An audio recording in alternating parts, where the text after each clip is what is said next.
associate degree, that person can expect to earn $1.9 million. For a person who gets a baccalaureate degree, it's $2.7 million. For a master's degree, $3.3 million. For a doctoral degree, $4.5 million. For a professional degree, $5.6 million. So I'm basically underscoring, if you will, the tenet of this discussion, that if indeed we want to make some appreciable progress in terms of economic prosperity, it starts with educational attainment. Now, with that said, let me bring home the point of what we've seen here in the state of Maryland. The state of Maryland is one of the largest states in the United States in terms of the percent of African Americans in the population. We have roughly 30% of the state's population that is black, and that represents the fourth highest percent of blacks in the state's populations across the country. Also, in terms of the public school population in Maryland, it's 38% African American, and blacks account for 35% of all public school graduates.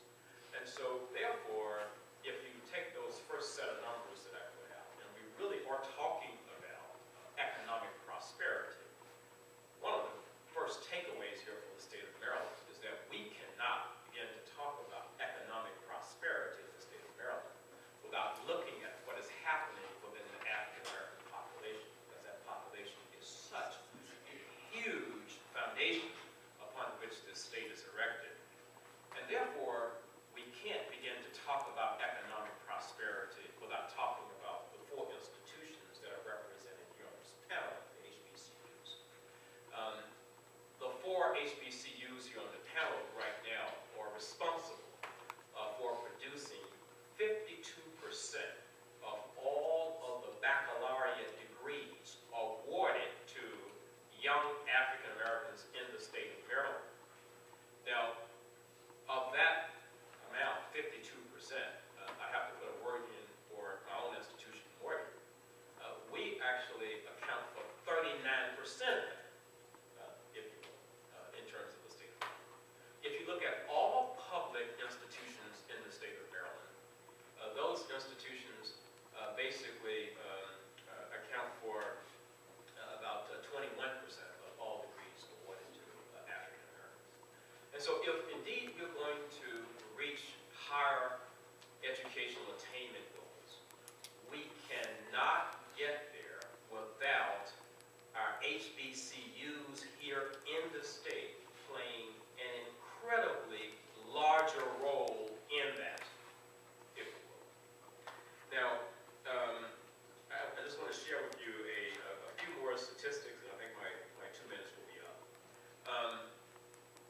What are some of the barriers that actually stand in the way of our institutions having larger graduation rates? Because we know that in order to help the state reach that goal, we do have to move beyond the average graduation rate that we see across our four institutions that I think is roughly around 38% or so across the four institutions.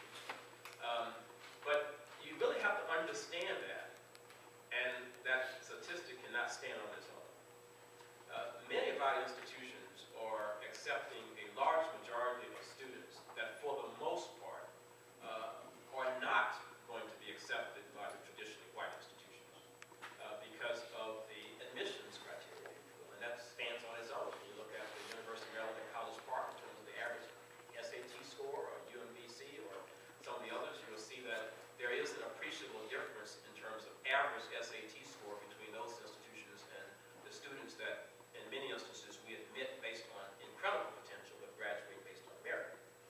And so, if indeed we are seeing that, and those institutions are not in a position to accept many more African American students, and if the state really wants to close the economic prosperity gap, it is absolutely critical that we invest more in those institutions that can bring in the populations and then work with those populations to get them to a point where they are graduating and they are basically adding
same